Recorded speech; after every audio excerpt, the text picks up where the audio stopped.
شریعت تو یہ کہتی ہے لا تسبوا الاموات فتؤذوا الاحیاء، کہ فوت ہو چکا ہے اس کو گالی نہ دو، اس کے محبت کرنے والے بھی کو زندہ ہوں گے ان کو تکلیف نہ ہو۔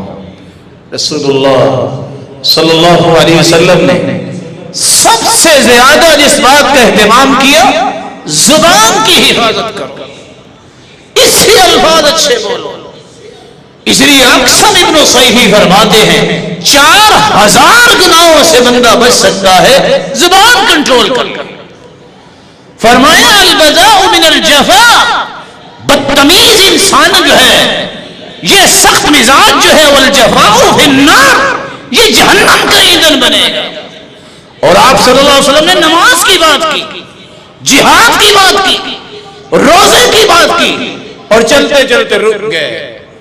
فرمایا کتنے نمازی اور کتنے جہاد کرنے والے اور کتنے روزے رکھنے والے قیامت کے دن الٹا جہنم میں ڈالے جائیں گے، تو الا حصائد السنتہم، اپنی زبانوں کی وجہ سے۔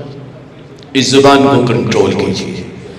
آپ اس زبان کو کنٹرول کریں گے تو اس کا معنی یہ ہوگا لا يستقيم ایمان عبد حتى يستقيم قلبه ولا يستقيم قلبه حتى يستقيم لسانه۔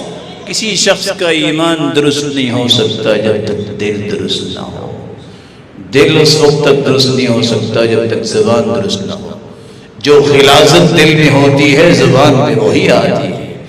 اس لیے مومنوں کے دل میں محبت ہوتی ہے، مومنوں کے لیے ان کی زبانوں سے دعائیں نکلتی ہیں، ان کی زبانوں سے احترام کے کلمات نکلتے ہیں۔ رسول اللہ صلی اللہ علیہ وآلہ وسلم کے صحابی ابو بکر صدیق اس لیے زبان کو کھینچ رہے تھے۔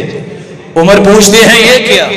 کہا ان هذا الذي اوردني الموارد، اس زبان نے ہی مجھے پھنسانا ہے، میں اس کو سبق سکھا رہا ہوں۔